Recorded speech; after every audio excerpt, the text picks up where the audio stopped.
Hello friends, welcome to order educate. और आज हम आपके लिए लेके आए न्यूज़पेपर एनालिसिस 28 फरवरी का। 28 फरवरी की जो पहली खबर है हमारी, वो नई दिल्ली से आई है, जहां पर जो यूरोपियन यूनियन की जो प्रेसिडेंट है एलिसा वंडर लेyen, वो अपने 27 डेलीगेशन के साथ, जो कमिश्नर है उन सब के साथ इंडिया की विजिट के ऊपर आई है। 2 दिन की ये विजिट होगी और यहाँ पर जो यूरोपियन यूनियन की प्रेसिडेंट है वो ये पिच करेंगी कि इंडिया के साथ जो फ्री ट्रेड एग्रीमेंट है, जिसके ऊपर में कई सालों से बात चल रही है, उसके ऊपर में बात करने आ रही है।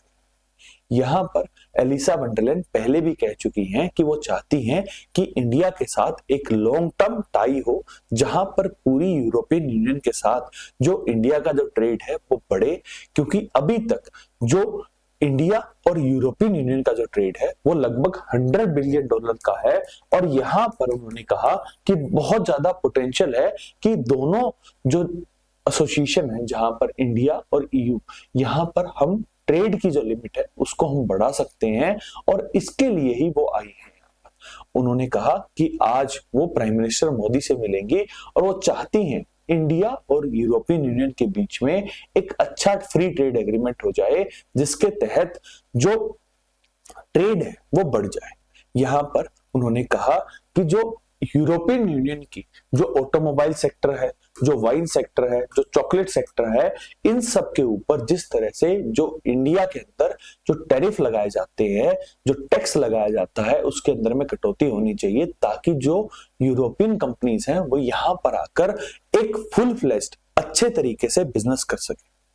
यहां पर इंडिया के लिए क्या पिच है? इंडिया यहां पर बहुत कुछ गेन कर सकता है, क्योंकि इंडिया और ईयू का जब ट्रेड होता है वहां पर इंडिया सरप्लस रखता है। यहां पर जब इंडिया ट्रेड करता है तो बहुत सारी जो मनी है वो इंडिया के पास आती है, हम एक्सपोर्ट ज्यादा करते हैं एज कंपेयर टू इंपोर्ट। यहां पर जो इंडिया है वो जो कार्बन टैक्स जो यूरोपियन यूनियन ने लगा रखा है उसके ऊपर में बातचीत हो सकती है। और यहां पर सबसे इंपॉर्टेंट बात यह हो जाती है कि जो इंडियन लेबर है, स्किल्ड लेबर है, उसको कैसे जो यूरोपियन यूनियन का जो एक्सेस है वो ज्यादा से ज्यादा मिल सके, इसके ऊपर में पूरी बातचीत हो सकती है। और हम जैसे जैसे इस पूरी ट्रेड डील हो जाएगी उससे रिलेटेड हम आपके लिए वीडियो ले आएंगे। अभी मैं आपको एक बात और बताता हूं कि आज हम ईयू के साथ जो इंडिया का जो टाई है उससे रिलेटेड एक डिटेल्ड वीडियो लेके आएंगे, जहां पर हम ट्रेड और जितने एस्पेक्ट्स हैं उन सब के ऊपर बातचीत करेंगे।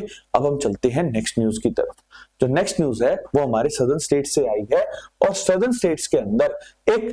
डिस्कोर्स चल रहा है सेंटर से रिलेटेड, जहां पर कल मैंने आपको बताया था हमारे जो होम मिनिस्टर है अमित शाह जी, उन्होंने कल एक रिमार्क दिया था कि अगर पार्लियामेंट के अंदर जो डिलिमिटेशन है वो अगर होती है, उसकी वजह से जो सदर्न स्टेट्स हैं उनके अंदर में कोई भी डिस्कोर्स नहीं होना चाहिए। और उन्होंने कहा कि किसी भी सदर्न स्टेट्स की जो एमपी की जो सीटें हैं वो कम नहीं होगी। यहाँ जो कर्नाटका के जो चीफ मिनिस्टर हैं सिद्धारमैया, उन्होंने कहा कि जिस तरह से अमित शाह जी का जो रिमार्क आया है वो वेग है, वहां पर किसी भी तरह की कोई भी क्लैरिटी जो है वो नहीं दी है सदर्न स्टेट्स को। और उन्होंने कहा कि वो लुक फॉरवर्ड कर रहे हैं 5 मार्च का, जहां पर जो तमिलनाडु के जो चीफ मिनिस्टर है एम के स्टालिन, उन्होंने जितने भी जो सदर्न स्टेट्स हैं और सदर्न स्टेट्स की जितनी भी जो पॉलिटिकल पार्टीज हैं उन सबको बुलाया है, और वो चाहते हैं कि एक डिटेल्ड डिस्कशन हो, जहां पर सारी की सारी पार्टी साथ में मिलकर ये देखें कि डिलिमिटेशन की प्रोसेस अगर होती है तो उसका इंपैक्ट सदर्न स्टेट्स के ऊपर क्या आएगा और किस तरह से उस इंपैक्ट को कम किया जा सकता है।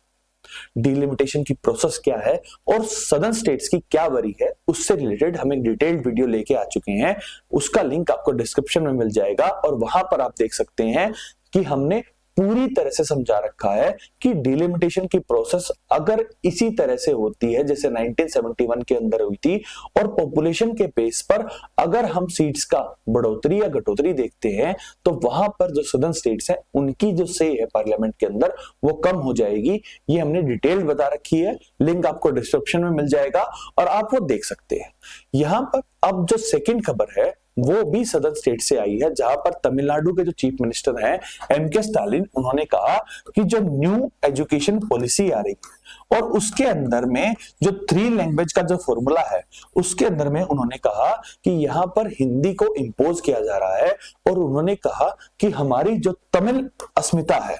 और जो तमिल कल्चर है हम उसको मेंटेन करना चाहते हैं, और हम नहीं चाहते कि तमिल भाषा के अलावा कोई और भाषा को इंपोज किया जाए तमिलनाडु के अंदर। इसीलिए उन्होंने कहा है कि हम जो न्यू एजुकेशन पॉलिसी है उसको इंप्लीमेंट नहीं करने देंगे। यहाँ पर जो हमारे अश्विनी वैष्णव हैं, कैबिनेट मिनिस्टर हैं, उन्होंने कहा कि ये पुअर गवर्नेंस है, और जिस तरह से एमके स्टालिन गलत इंफॉर्मेशन प्रोवाइड कर रहे हैं, किसी भी तरह का कोई भी इंपोजिशन जो है वो हिंदी का नहीं होने वाला है सदर्न स्टेट्स के अंदर। और जिस तरह से जो इंप्लीमेंटेशन की बात आती है, ये सेंटर ने पॉलिसी बनाई है, और जो 3 लैंग्वेज फॉर्मूला है वो 1968 से चलता आ रहा है। यहां पर कोई भी नया जो चेंज है वो सेंट्रल गवर्नमेंट ने नहीं किया। आज हम आर्डो रेडुडेन के ऊपर आपके लिए जो न्यू एजुकेशन पॉलिसी के अंदर जो 3 लैंग्वेज फॉर्मूला है वो डिटेल्ड आपके लिए लेके आएंगे, जहां पर आप समझ पाएंगे कि जो कंसर्न है सदर्न स्टेट्स का क्या है, और न्यू एजुकेशन पॉलिसी के अंदर जो 3 लैंग्वेज फॉर्मूला है वो किस तरह से लगेगा। अब हम चलते हैं नेक्स्ट न्यूज की तरफ। जो नेक्स्ट न्यूज है हमारी वो जुडिशरी से आई है, जहां पर जो पहली खबर है वो सुप्रीम कोर्ट से आई है। सुप्रीम कोर्ट ने कल एक फैसला दिया जहां पर उन्होंने कहा कि जो कस्टम ड्यूटी ऑफिसर हैं और जो जीएसटी ऑफिसर्स हैं वो किसी भी पर्सन को अरेस्ट नहीं कर सकते। उन्होंने कहा कि अरेस्ट करने की जो पावर है वो पुलिस के पास है, और कोड ऑफ प्रोसीजर जो दिया हुआ है पुलिस के अंदर वहीं पर आप किसी पर्सन को अरेस्ट कर सकते हैं। उन्होंने कहा कि जो कस्टम ड्यूटी और जो जीएसटी के ऑफिसर्स हैं, अगर किसी पर्सन ने अगर यहां पर कोई भी गलत काम किया है और कहीं आपको लगता है कि वहां पर कस्टम ड्यूटी पे करने में फेल किया है या जीएसटी के अंदर में उसने कुछ घपला किया है, तो आप अपना प्रोसीजर ले डाउन कीजिए, और अगर आपको लगता है कि उसको अरेस्ट करना है तो उसके लिए आपको पुलिस ऑफिसर्स की रिक्वायरमेंट होगी, क्योंकि अरेस्ट करने की जो पावर है वो पुलिस के पास है। यहां पर कस्टम ऑफिसर्स और जीएसटी ऑफिसर्स जो है वो खुद से अरेस्ट नहीं कर सकते हैं। ये जो पावर का जो प्रॉपर इंटरप्रिटेशन है ये सुप्रीम कोर्ट ने कर दिया है। वही जो नेक्स्ट खबर है हमारी वो बॉम्बे हाई कोर्ट से आई है, जहां पर जो बदलापुर एनकाउंटर केस था जिसके अंदर में जो सेशन कोर्ट ने एक जजमेंट पास किया था, जहां पर यह कहा गया था कि जो 5 पुलिस ऑफिसर्स ने जिस तरह से जो शिंदे जो अक्यूज थे उनका एनकाउंटर किया है ये गलत था। और यहां पर बॉम्बे हाई कोर्ट ने कहा कि जब ये मैटर बॉम्बे हाई कोर्ट के पास प्रेजेंट है, यहां पर जो सेशन कोर्ट ने जिस तरह से ये कमेंट दिया है ये गलत है, और इस मैटर को जो बॉम्बे हाई कोर्ट है वो देखेगी, और आगे की तरफ किसी भी जो सेशन कोर्ट को आपको ऐसा कोई भी जजमेंट या रिमार्क पास नहीं करना चाहिए जब आगे की तरफ जो मैटर है वो सब जुडिस हो। अब देखना यह होगा कि जो बदलापुर एनकाउंटर केस था जहां पर जो 5 ऑफिशियल्स हैं उन्होंने कहा था कि जब अक्यूज्ड को वो कल्याण से थाने जो जेल के अंदर ट्रांसफर कर रहे थे वहां पर अक्यूज शिंदे ने जो ओपन फायर कर दिया था, इस वजह से जो एनकाउंटर किया गया। अब सेशन कोर्ट ने ये कहा था कि ये गलत है, और यहां पर जो पुलिस ऑफिसर्स है उन्होंने गलत कंडक्ट किया था, ये कम्मा मार्क दिया था सेशन कोर्ट ने। इसी के खिलाफ बॉम्बे हाई कोर्ट ने कहा कि जो ये रिमार्क था ये गलत दिया गया। अब इस केस के अंदर जो बॉम्बे हाई कोर्ट है वो क्या फैसला लेके आएगी वो हम आपके लिए ले आएंगे आर्डो रेडुडेन के ऊपर। अब हम चलते हैं नेक्स्ट न्यूज की तरफ, जहां हम 3 नेशनल न्यूज को डिस्कस करेंगे, जहां पर जो पहली न्यूज है वो कैबिनेट से आई है, और कैबिनेट ने जो वक्फ अमेंडमेंट बिल है जो जेपीसी के पास गया हुआ था और जिसके अंदर में जो 14 प्रपोज्ड अमेंडमेंट थी उन सबको पास कर दिया। अब कैबिनेट की क्लियरेंस के बाद जब अब बजट सेशन के अंदर दोबारा से जब पार्लियामेंट बैठेगी तो इस सेशन के अंदर जो वक्फ अमेंडमेंट बिल है वो अब पेश किया जा सकता है, और पूरी की पूरी जो एनडीए पार्टी थी जिसके अंदर में बीजेपी, जेडीयू, टीडीएम, टीडीपी और जो रामविलास पासवान जी की पार्टी थी, सब पार्टियों ने मिलकर ये कहा कि जो 12 प्रपोजल थी, जो अमेंडमेंट थी, उन सबको वो मानते हैं, और जो वक्फ बोर्ड अमेंडमेंट बिल जो था उसको पास करना चाहिए, और इसको पूरी कैबिनेट ने अच्छे से मान लिया। अब देखना ये होगा कि पार्लियामेंट का सेशन आता है और जब ये बिल पास होता है, क्या ये बिल लोकसभा और राज्यसभा के अंदर अच्छे से पास हो पाएगा और उसके बाद इसकी इंप्लीमेंटेशन किस तरह से होगी। जो नेक्स्ट न्यूज है वो एक दुखद घटना से है, जहां पर पुणे के एक बस स्टैंड के अंदर एक रेप हुआ और जो रेप है वो बस स्टैंड के अंदर एक जो बस थी, खराब बस थी, वहां पर हुआ और जो अक्यूज्ड है, जो दत्तात्रेय रामदास गाडे, उनको अभी तक जो पुलिस है वो नहीं पकड़ पाई है। पुलिस ने उसके ऊपर 1 लाख रुपए का एक रिवॉर्ड भी रख दिया है, लेकिन यहां पर सबसे बड़ा इशू ये आता है कि एक इतना बड़ा जो बिजी बस स्टैंड था पुणे का, वहां पर किस तरह से जो रेप है वो हुआ और किस तरह से अभी तक जो पुलिस है वो अक्यूज को नहीं पकड़ पाई है। ये कुछ क्वेश्चंस रेज करता है कि जहां पर हर जगह जो वुमेन सिक्योरिटी के बारे में जब बातचीत होती है, अगर इस तरह के इंसिडेंट होते रहेंगे तो यहाँ पर पुलिस एडमिनिस्ट्रेशन और उसके साथ साथ जितनी भी जो कंसर्न अथॉरिटीज हैं उन सबको अपने लेवल को हाई करना चाहिए कि इस तरह का इंसिडेंट कभी भी कहीं भी ना हो पाए। जो लास्ट खबर है हमारी वो सेबी से आई है। सेबी क्या है? Security exchange board of India. अब जो सेबी है उसको नए चीफ मिल गए हैं जो इस समय पर हमारे रेवेन्यू सेक्रेटरी हैं तुहिन कांता पांडे जी। अब वो सेबी के नए चीफ होंगे और अपना जो 3 साल का कार्यकाल है उसके लिए वो अपॉइंट कर दी गए हैं। कैबिनेट कमेटी ने उन्हें अपॉइंट कर दिया है। इससे पहले होती थी हमारी महावी पुरी बहुच जी, वो होती थी सेबी की चीफ, जिनके ऊपर जो हिंडरबर्ग है उन्होंने कई बार एलिगेशन लगाए थे कि अदानी ग्रुप के जो शेयर्स मैनिपुलेशन के अंदर जो सेबी की चीफ है उनकी इन्वॉल्वमेंट थी। अब देखना ये होगा कि नए चीफ बन गए हैं और किस तरह से जो हमारी जो सिक्योरिटी एंड एक्सचेंज बोर्ड है वो हमारी सिक्योरिटी के लिए, हम इन्वेस्टर्स की सिक्योरिटी के लिए है और वो किस तरह से काम करते हैं। अब हम चलते हैं नेक्स्ट न्यूज की तरफ, जहां हम इंटरनेशनल न्यूज को डिस्कस करेंगे और इंटरनेशनल न्यूज के अंदर जो पहली न्यूज है वो यूएसए से आई है और यूएसए के जो राष्ट्रपति है डोनाल्ड ट्रंप, उन्होंने कहा है कि जो टैरिफ्स डोनाल्ड ट्रंप ने लगाए थे कनाडा और मेक्सिको के ऊपर और जो 4 फरवरी को उन्होंने 1 महीने के लिए जो बंद कर दिए थे, उन्होंने कहा कि नेक्स्ट ट्यूसडे से वो सब के सब लग जाएंगे और उन्होंने कहा है कि 10% जो एक्स्ट्रा टैरिफ है वो चाइना के ऊपर भी लगाएंगे। उन्होंने ये कहा कि वो चाहते हैं कि वो यूरोपियन यूनियन के ऊपर भी 25% के टैरिफ लगा दें, क्योंकि उन्होंने कहा कि यूरोपियन यूनियन का और जो यूएसए का ट्रेड है वो लगभग $1 ट्रिलियन का है, जहां पर लगभग $200 बिलियन का जो डेफिसिट है वो यूएसए को मिलता है और वो चाहते हैं कि यूरोपियन यूनियन जो है वो उनके ऊपर टैरिफ लगाकर जो ये $200 बिलियन का जो नुकसान यूनाइटेड स्टेट्स को होता है वहां पर वो पूर्ति कर सके।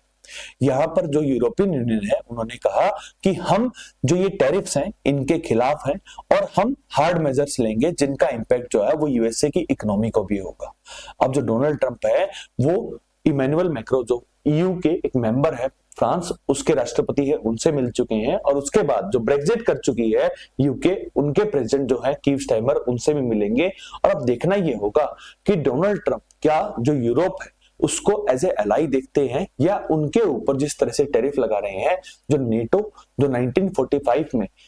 आइडिया आया था, 1945 से चलता आ रहा था, क्या यूरोप को एज ए कमोडिटी के तौर पर देख रहे हैं और जो फ्रेंडशिप जो इतने सालों से चलती आ रही थी उसके अंदर में कुछ दरार तो नहीं पड़ रही। जो लास्ट न्यूज आती है वो यूएसए एड से है, जहां पर यूएसए ने ये कहा है कि 90%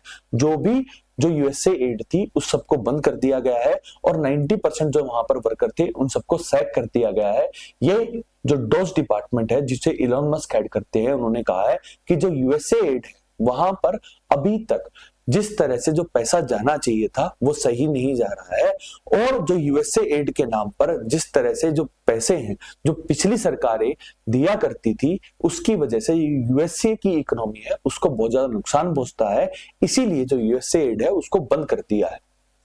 अब हम चलते हैं लास्ट में, जहां पर हम 3 इंटरनेशनल न्यूज को डिस्कस करेंगे, जहां पर जो पहली न्यूज है वो रशिया से आई है, जहां पर जो रशिया है उन्होंने कहा है कि यूक्रेन के साथ जो डील चल रही है, जहां पर जो रशिया यूक्रेन का जो कॉन्फ्लिक्ट है जो खत्म हो रहा है, यहां पर रशिया ने अपना स्टांस है वो क्लियर कर दिया है कि जो अनेक्स कर दी जा चुकी है और जो रीजन यूक्रेन का अब रशिया का पार्ट हो चुका है, वहां से जो ये रशिया है वो कभी भी पुल बैक नहीं करेगा। जो भी सीज फायर एग्रीमेंट होगा वो प्रेजेंट पोजीशन पर होगा। और यहां पर जो रशिया के जो राष्ट्रपति हैं व्लादिमीर पुतिन, वो ये कह सकते हैं कि हमने जंग लड़ी 3 साल, लेकिन उसके बाद हम फाइनली एक बेटर पोजीशन पर हैं, जहां पर हमने यूक्रेन का एक बहुत बड़ा रीजन जो है वो हथिया लिया है। और यहां पर रशिया ने स्पेसिफिक कह दिया है कि पीस डील होगी, लेकिन हम एनेक्स्ड पोर्शन से कभी भी पीछे नहीं हटेंगे। जो नेक्स्ट न्यूज है हमारी, वो इजराइल से आई है, जहां पर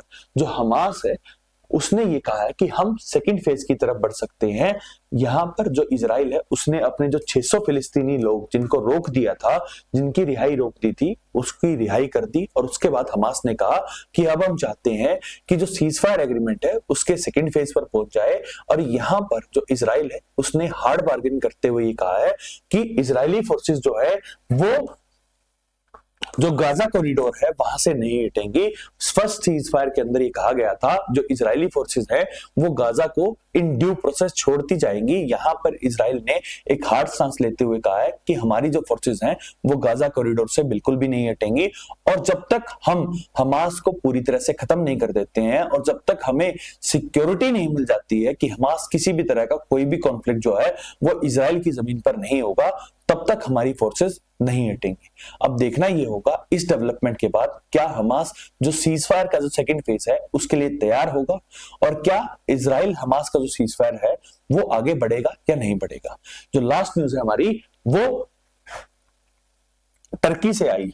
और टर्की के अंदर जो पीकेके है, जो कुर्दिश पार्टी है, जिसके जो फाउंडर थे, उन्हें कल 1999 के बाद जेल से रिहा कर दिया गया। और उन्होंने कहा है कि जितने भी जो उनके आर्म संगठन थे उन सब से अर्ज किया है कि आप सबको अपनी जो आर्म्स है उन्हें त्याग देना चाहिए, और हम चाहते हैं एक पीसफुल तरीके से जो कुर्दिश फोर्सेस हैं वो साथ साथ आए, और उसके बाद हम एक डेमोक्रेटिकली और जो पॉलिटिकल रास्ता है उसको अतियात करते हुए हम अपने कुर्दिस्तान और जो हमारे कुर्दिश राइट्स हैं उसके खिलाफ काम कर सके।